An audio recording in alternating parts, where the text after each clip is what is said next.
Voici venu l'heure de l'actualité africaine et internationale sur Lumière du Monde Télévision. Mesdames et messieurs, bonsoir.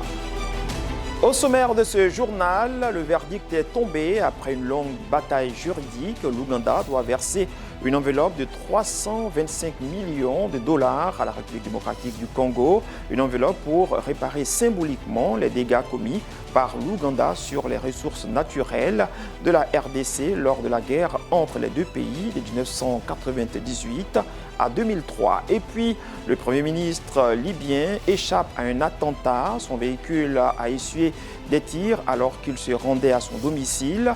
Les assaillants n'ont pu être identifiés. Le climat politique reste très tendu dans le pays après le report de la présidentielle de décembre dernier. Dernière ligne de ce sommaire, les armées russes et bélarusses ont, comme annoncé, entamé les exercices militaires alors que la question ukrainienne préoccupe énormément les Occidentaux. Des centaines de soldats russes seraient amassés aux frontières de l'Ukraine, chose démentie par le Kremlin. Encore une fois, bienvenue à ce temps d'information sur Lumière du Monde Télévision. Le verdict est tombé après une longue bataille juridique. L'Ouganda doit verser une enveloppe de 325 millions de dollars à la République démocratique du Congo, une enveloppe pour réparer symboliquement les dégâts commis par l'Ouganda sur les ressources naturelles de la RDC lors de la guerre entre les deux pays de 1998 à 2003. La somme de 325 millions est nettement inférieure, selon les autorités congolaises, aux 11 milliards de dollars que réclamait le voisin congolais. 325 millions de dollars, c'est le montant des réparations fixées par la Cour internationale de justice à l'Ouganda, qui devra être payé à la République démocratique du Congo, qui réclamait, elle, 11 milliards de dollars. Ce montant correspond à l'évaluation des dommages infligés aux personnes et aux biens lors de la Deuxième Guerre du Congo entre 1998 et 2003, en particulier l'invasion puis l'occupation par l'armée ougandaise de la province de l'Ituri au nord-est du pays. Kinshasa affirme que 400 000 civils ont perdu la vie en raison de l'occupation ougandaise et que 600 000 personnes ont été déplacées.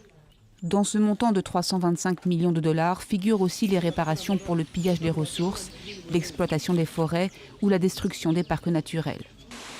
En 2005, la Cour internationale de justice, l'organe judiciaire de l'ONU, chargé de régler les litiges entre États, juge que l'Ouganda doit payer des réparations à la RDC.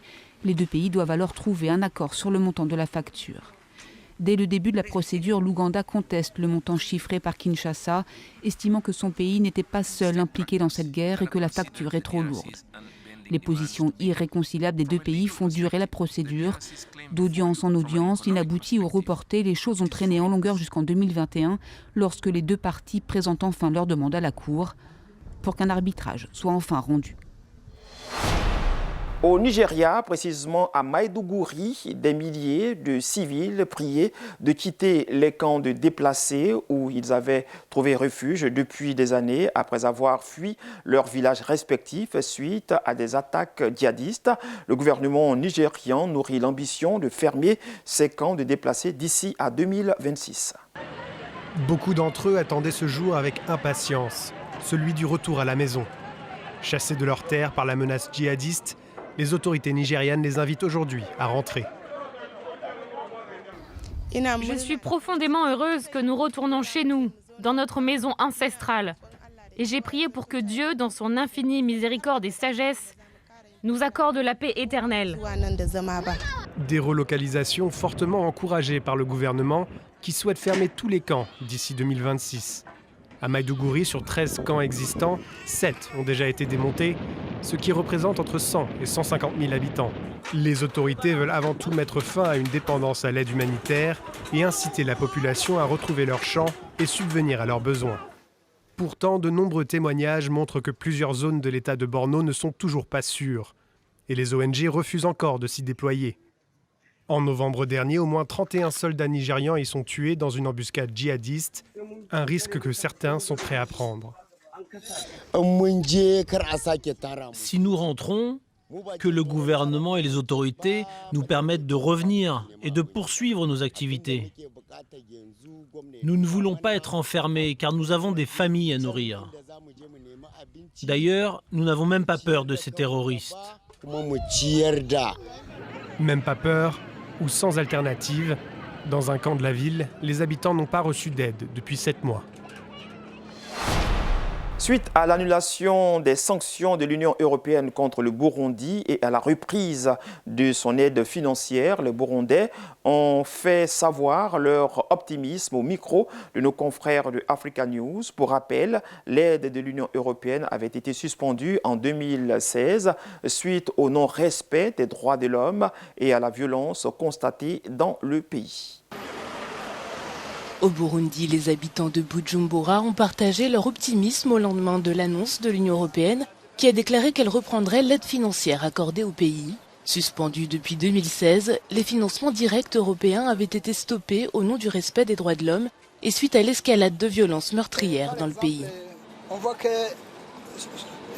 l'Union européenne donnait d'aide au Burundi pour accroître ses projets et aussi pour le développement de notre pays.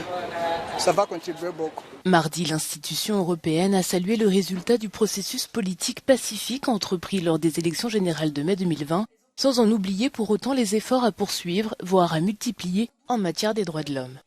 C'est une mesure qui nous a tant endeuillés, mais heureusement que les preneurs de cette décision viennent de se ressaisir et de la relever sans condition. Maintenant, nous avons l'espoir que tout va prendre le bon chemin. Et surtout, l'économie va sensiblement croître. Et vous allez le constater. La levée des restrictions intervient à la suite d'une mesure similaire prise en novembre dernier par les États-Unis. Mais les ONG ont condamné cette décision, affirmant que rien n'avait changé pour la justifier. Cameroun à présent, la rareté de la farine de blé pourrait agir sur la qualité mais aussi sur le prix du pain. Pour pallier à cette situation, le gouvernement veut encourager à la culture du manioc dont la farine pourrait compenser le déficit de blé dans la fabrication du pain. Les images. Le prix du pain, produit de première nécessité au Cameroun, pourrait remonter dans les prochains jours. À cause des coûts élevés à l'importation, le groupement des meuniers menace de suspendre la distribution de la farine de blé et le syndicat des boulangers dit ne plus pouvoir supporter le coût de production du pain. Chaque année, nous subissons la hausse du prix de farine. Il y a une augmentation de 3 000 francs qui s'annonce à l'horizon, de 19 500 à 22 500. C'est presque le double de prix que nous allons subir.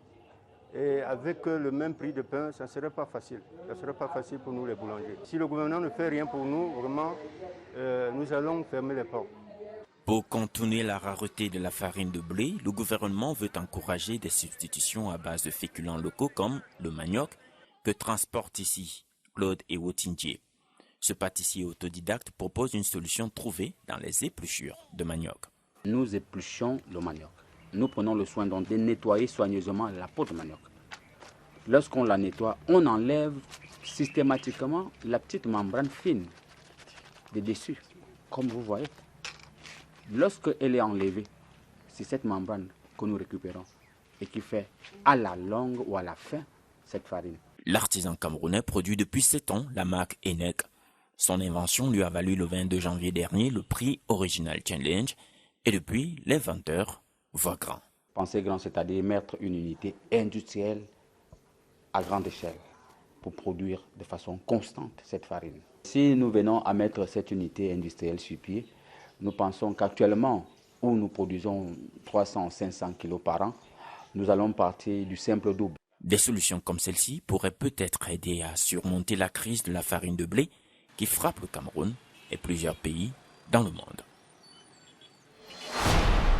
Nous le disions dans nos titres, en Libye, le Premier ministre échappe à un attentat. Son véhicule a essuyé des tirs alors qu'il se rendait à son domicile.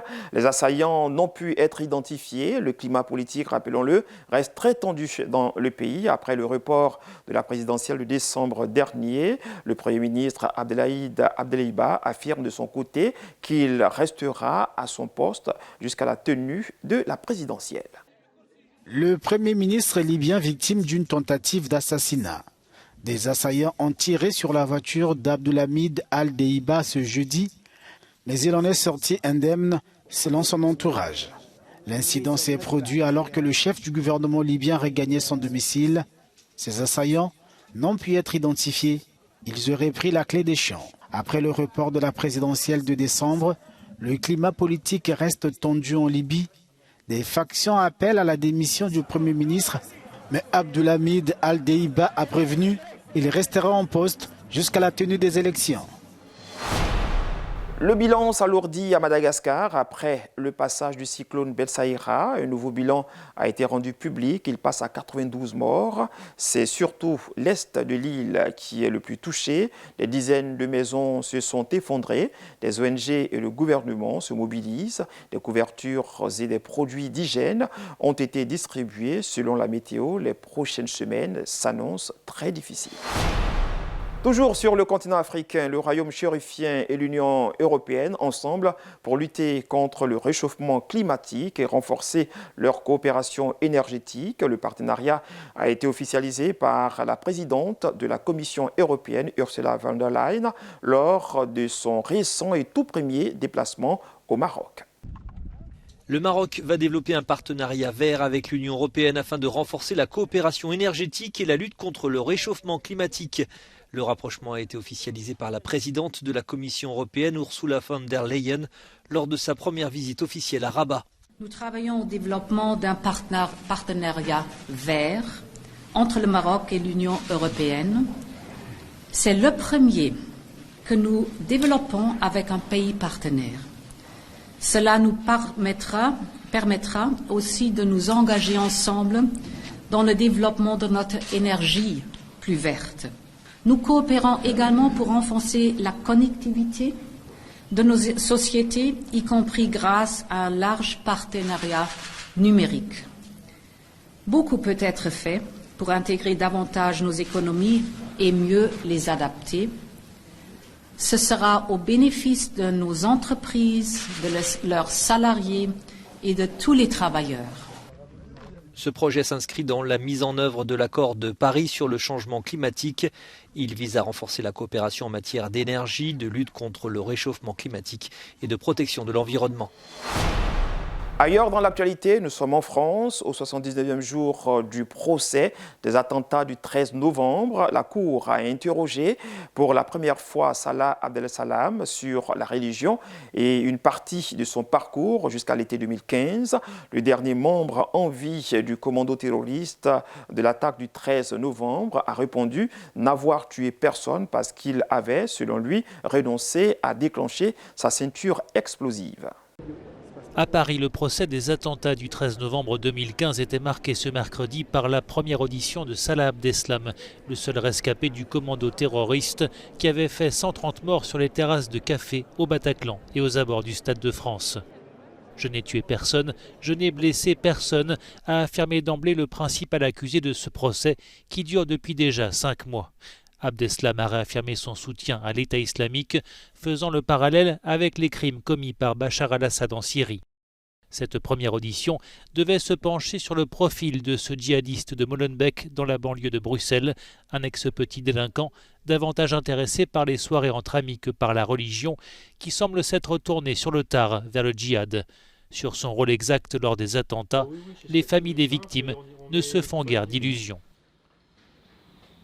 Dès qu'on aborde en fait le vrai sujet, c'est-à-dire quelle est la mission, pourquoi et comment ont-ils été envoyés, eh bien on voit qu'à ce moment-là, en fait, on se retranche, non pas vraiment derrière son droit au silence, mais en tout cas, on répond de manière très évasive et on n'apporte pas les vraies réponses. Le 13 novembre 2015, Salah Abdeslam avait déposé 3 des terroristes au Stade de France. Ils se sont fait exploser, mais lui a renoncé. Pourquoi ? Abdeslam est resté jusqu'ici mutique devant les enquêteurs. L'hypothèse d'une défaillance de sa ceinture explosive semble privilégiée. Le verdict dans ce procès est attendu d'ici fin mai. Les armées russes et belarusses ont, comme annoncé, entamé les exercices militaires alors que la question ukrainienne préoccupe au plus haut niveau la communauté internationale. Notons que des centaines de soldats russes seraient amassés aux frontières de l'Ukraine, chose âprement démentie par les autorités russes qui exhortent à freiner le déploiement de l'OTAN, l'organisation du traité de l'Atlantique Nord, en Europe de l'Est. Moscou et Minsk entament ce jeudi 10 jours d'exercices militaires communs au Bélarus dans un climat de tension internationale autour de la question ukrainienne. À la veille du début de ces exercices, le ministère russe de la Défense a diffusé ces images montrant leur déploiement au Bélarus. Ce déploiement de troupes et d'armements vient s'ajouter à la centaine de milliers de soldats que Moscou est accusé d'avoir massés à sa frontière avec l'Ukraine et qui font craindre aux Occidentaux une éventuelle invasion russe en Ukraine. La Russie dément et exhorte les États-Unis et leurs alliés à freiner le déploiement de l'OTAN en Europe de l'Est. Sur le plan diplomatique, le chancelier allemand a salué ce mercredi des progrès en vue d'une désescalade des tensions lors de cette conférence de presse avec la chef du gouvernement danois. Bien sûr, il reste des points de divergence sérieux dans la façon dont nous voyons les choses au cours de ces discussions. Mais il y a des discussions. De même, l'OSCE est redevenue une plateforme d'échange sur la sécurité en Europe, ce sur quoi nous avons toujours mis l'accent, et c'est un progrès. Après avoir rencontré Joe Biden ce lundi, Olaf Scholz doit se rendre à Kiev et à Moscou la semaine prochaine. Moscou, où la ministre britannique des Affaires étrangères est arrivée ce mercredi pour y rencontrer son homologue russe et pour fortement encourager la Russie à s'engager sur la voie diplomatique au risque de se voir exposée aux sanctions internationales. Sergei Lavrov a aussitôt appelé à un changement de ton côté britannique. Boris Johnson doit pour sa part se rendre à Bruxelles et à Varsovie ce jeudi pour y rencontrer notamment le secrétaire général de l'OTAN. Crise ukrainienne toujours, interrogé par nos confrères de Euronews, le ministre ukrainien des Affaires étrangères écarte l'idée de recevoir des renforts des troupes de l'OTAN. De son côté, le Premier ministre hongrois Viktor Orbán, lors d'un récent déplacement à Moscou, a signifié que la Russie n'a pas l'intention d'envahir l'Ukraine. Les images. Les États d'Europe de l'Est suivent avec attention ce qui se passe à la frontière russo-ukrainienne. Alors que Moscou a déployé plus de 100 000 hommes dans le secteur, ils craignent de subir de graves conséquences en cas de conflit. En visite à Moscou début février, le Premier ministre hongrois Viktor Orbán a dit ne pas avoir vu de la part de la Russie une intention d'envahir l'Ukraine. Son ministre des Affaires étrangères, interrogé par Euronews, donne son analyse sur l'implication de l'OTAN et sur ce qui devrait être fait pour arriver à une désescalade.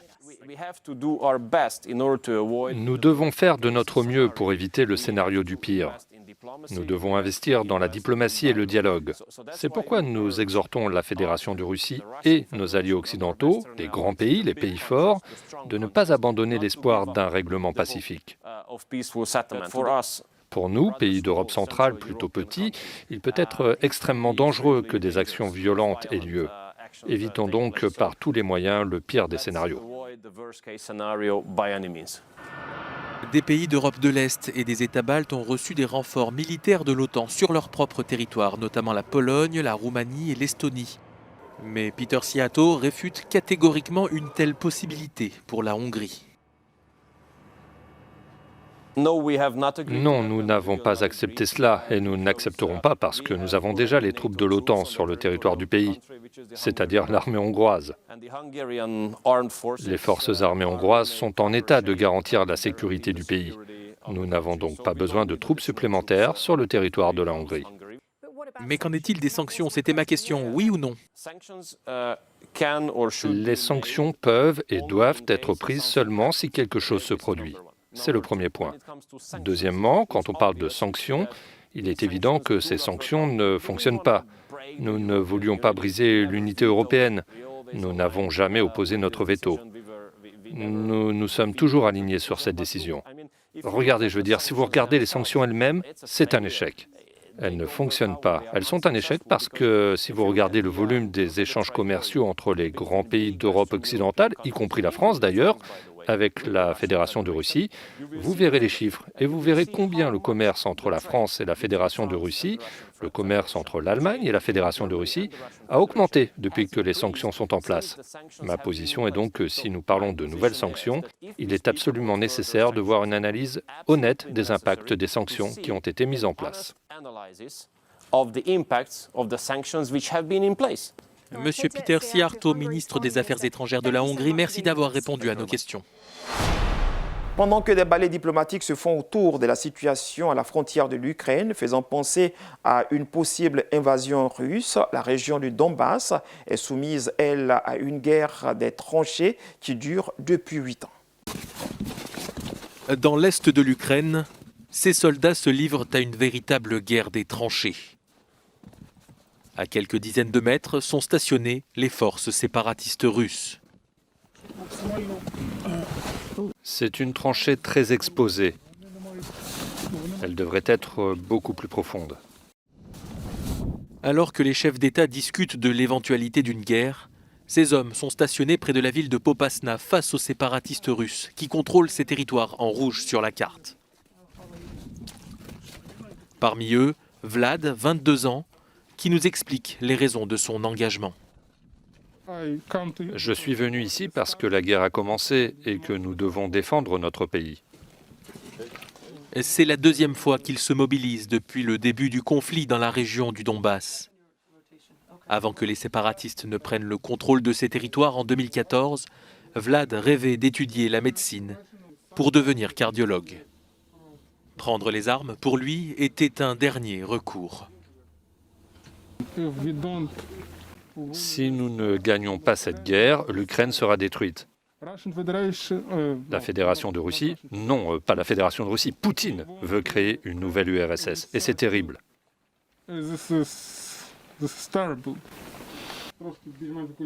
Après 8 ans et plus de 14 000 victimes, cette guerre semble être dans l'impasse. Mais des escarmouches et des bombardements se poursuivent régulièrement. Depuis ces différents postes, les soldats nous disent que les choses sont calmes pour l'instant, mais que le conflit se poursuit et que toute l'aide militaire envoyée en Ukraine n'est pas encore arrivée. Selon les renseignements ukrainiens, 35 000 rebelles sont stationnés de l'autre côté, soutenus par 20 000 soldats russes sur le terrain. Des affirmations que Moscou dément. La Russie affirme également qu'elle ne souhaite pas envahir l'Ukraine, malgré les quelques 120 000 hommes présents à la frontière. Vlad espère que la diplomatie prévaudra, mais les troupes se préparent à toute éventualité.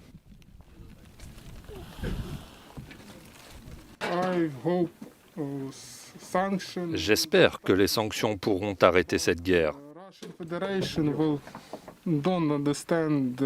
Mais la Fédération de Russie ne connaît pas ce mot. Ils ne connaissent que la force et la guerre. Et je pense que si notre pays reste uni, nous pouvons rivaliser avec la Fédération russe. Au Kenya, nous parlons religion, voulant éviter, selon son propos, de se donner la mort. Un jeune Kenyan de 34 ans décide de voler 2 Bibles dans un supermarché. J'ai volé la Bible pour pouvoir lire, comprendre et prêcher la parole de Dieu au lieu de me suicider à cause des problèmes auxquels je suis confronté, a déclaré Augustine Wanyahi au tribunal de Nairobi. Il a plaidé coupable pour le vol des 2 Bibles d'une valeur de $18. Toutefois, le concerné n'est pas inconnu des services de la police kenyane pour vol de Bibles. En effet, début décembre 2021, il avait déjà été interpellé pour le même motif avant d'être libéré sous caution. Il avait alors plaidé non coupable. Religion toujours, les différentes sociétés bibliques dans le monde ont achevé la traduction des livres de la Bible dans 66 nouvelles langues en 2020 selon Alliance biblique universelle. Malgré les perturbations causées par la COVID-19, les écritures ont été traduites pour la première fois dans 46 langues. Potentiellement 13 millions de personnes disposent pour la première fois des tests bibliques dans leur langue, souligne la Société biblique suisse. Et c'est ici que se referme ce journal. Nous espérons que vous avez pris du plaisir à le suivre, autant que nous en avons eu à vous le préparer, mais surtout à vous le présenter. Merci, bonsoir, Dieu vous bénisse.